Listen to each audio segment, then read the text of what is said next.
Hello and welcome. In this video, we will explore a key concept in calculus, finding the area between a curve and the y-axis.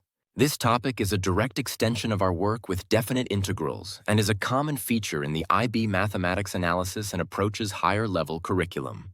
By the end of this session, you will be able to, first, find the inverse of a function. Second, set up and evaluate a definite integral to calculate the area between a curve and the y-axis.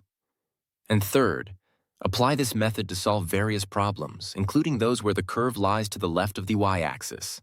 Let's begin by recalling what we already know about finding area using integration. We are familiar with finding the area between a curve and the x-axis. For a function y equals f of x, the area on the interval from a to b is given by the definite integral of f of x with respect to x. If the function is positive, the area is simply the integral from a to b of f of x d. However, if the function is negative, the integral itself will be negative. Since area must be a positive value, we take the negative of the integral. So the area is negative the integral from a to b of f of x dx. Now what if we want to find the area between a curve and the y-axis instead? The principle is the same, but our perspective shifts. Instead of integrating with respect to x, we will integrate with respect to y. This means our function must be expressed in terms of y. We need to find the inverse function, x equals f inverse of y. Let's visualize this. Imagine a curve in the first quadrant. We want to find the area bounded by the curve, the y-axis, and two horizontal lines, y equals c and y equals d. We can think of this area as being made up of many thin horizontal rectangles. The width of each rectangle is a small change in y, which we call di. The length of each rectangle is the x value of the curve at that particular y. So the area of one rectangle is x times di. To find the total area, we sum up the areas of all these rectangles by integrating from the lower y limit, c, to the upper y limit, d. This gives us the formula. Area equals the integral from c to d of x di. But remember, x is a function of y, so we write it as the integral from c to d of f inverse of y d. This formula applies when the curve is to the right of the y-axis, meaning x is positive.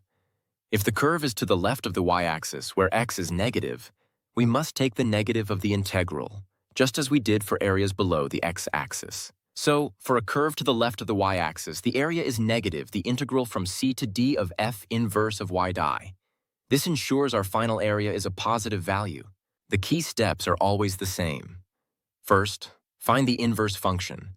Second, identify the y limits of integration. And third, set up and evaluate the integral, adjusting for negative x values if necessary. Let's work through our first example. We need to find the area between the curve f of x equals the square root of x minus 1 and the y-axis between y equals 1 and y equals 2. Our first step is to find the inverse function. We start with the equation y equals the square root of x minus 1. To find the inverse, we swap x and y, giving us x equals the square root of y minus 1. Now we solve for y. Squaring both sides gives x squared equals y minus 1.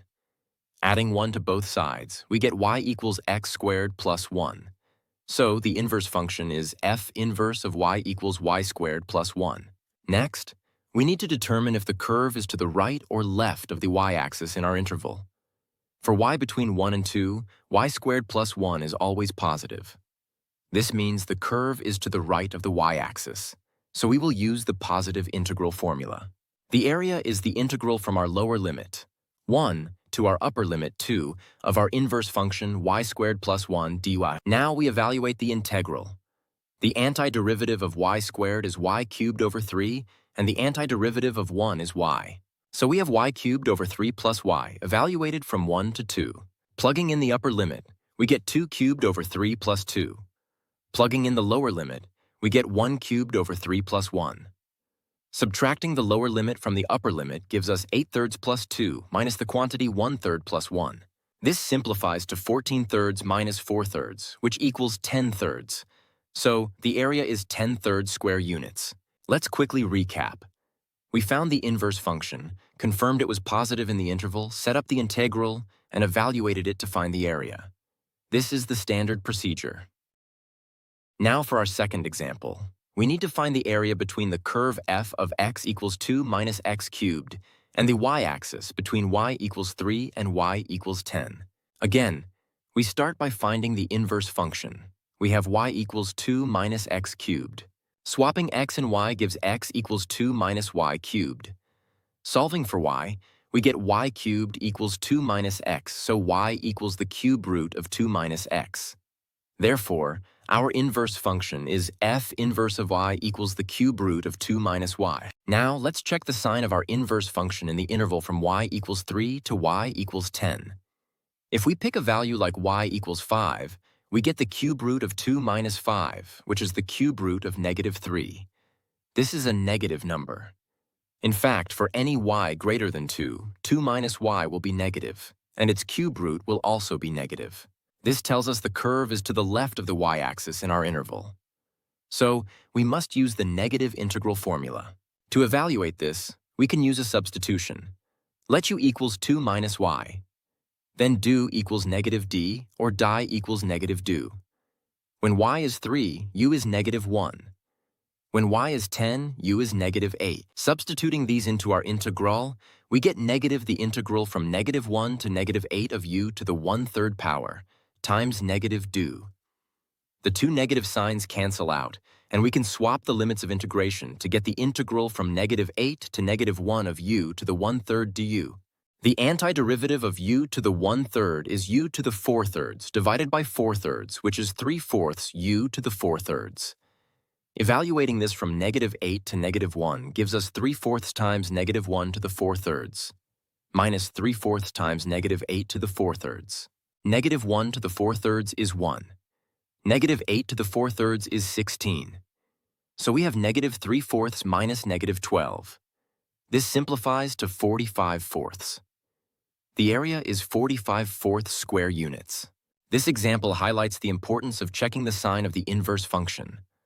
A negative result from the integral indicates the area is to the left of the y-axis, and we must take its absolute value to find the true area. Let's work through a few more examples to solidify our understanding.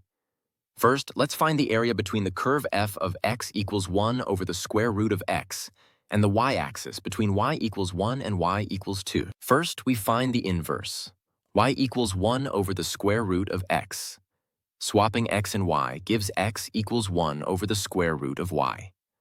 Squaring both sides gives x squared equals 1 over y, so y equals 1 over x squared.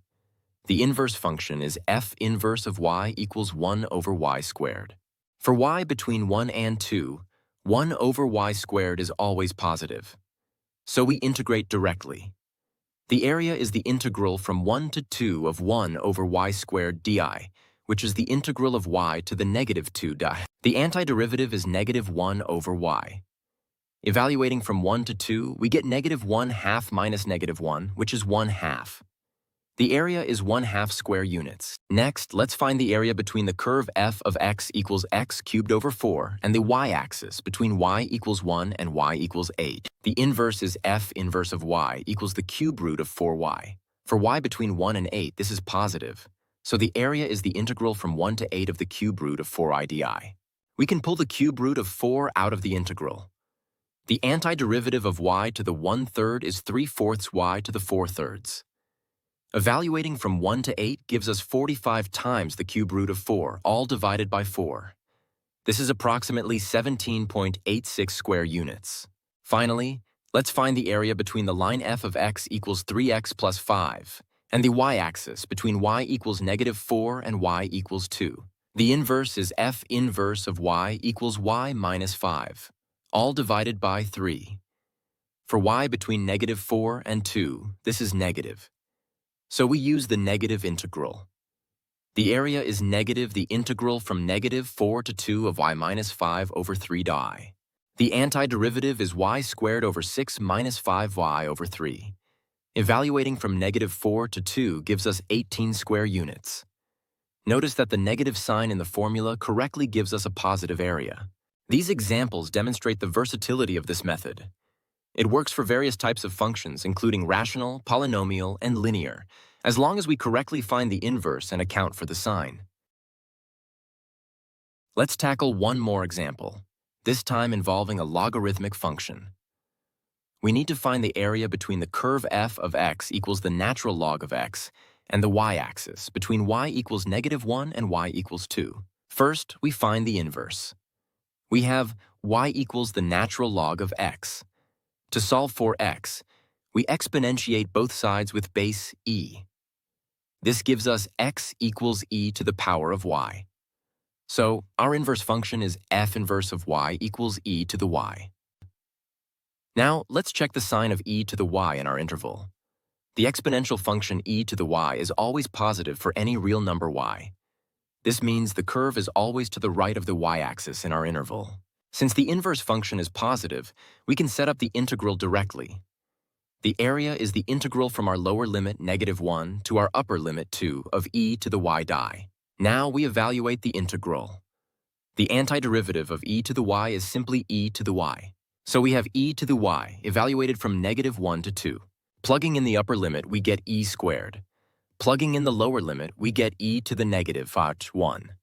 Subtracting the lower limit from the upper limit gives us e squared minus e to the -1. This is the exact area. If we need a numerical approximation, e squared is about 7.389 and e to the -1 is about 0.368. Subtracting these gives us an area of approximately 7.021 square units. This example shows that the method works just as well for transcendental functions like logarithms and exponentials. The core process of finding the inverse and integrating with respect to y remains the same. Let's quickly summarize what we've learned today. We've seen how to calculate the area between a curve and the y-axis. The key is to change our perspective from integrating with respect to x to integrating with respect to y. The process involves three main steps. First, we must find the inverse function, x equals f inverse of y. This allows us to express the curve's x-coordinate as a function of y. Second, we must determine the sign of this inverse function over the given y interval. This tells us if the curve is to the right or left of the y-axis. Third, we set up and evaluate the definite integral. If the inverse function is positive, the area is the integral from c to d of f inverse of y di. If it's negative, the area is negative the integral from c to d of f inverse of y di. This method is a powerful tool for solving a variety of area problems and is a fundamental skill for the IB, AA, HL exam. You are now equipped to find the inverse of a function, set up and evaluate the correct integral, and handle cases where the curve is on either side of the y-axis. To help you master this topic, here are 5 practice questions in the style of the IB exam. Pause the video, work through them, and then resume to see the fully worked solutions. Question 1. Find the area between the curve y equals x squared plus 1 and the y-axis, for y between 2 and 5. Question 2. Find the area between the curve y equals 4 minus x cubed and the y-axis for y between 5 and 12. Question 3. Find the area between the curve y equals 1 over x and the y-axis for y between 1 and 3. Question 4. Find the area between the curve y equals the square root of 2x minus 1 and the y-axis for y between 1 and 3. Question 5. Find the area between the curve y equals e to the x minus 2 and the y-axis for y between -1 and 1. Welcome back. Let's go through the solutions. For question 1, the inverse is x equals the square root of y minus 1. This is positive in the interval.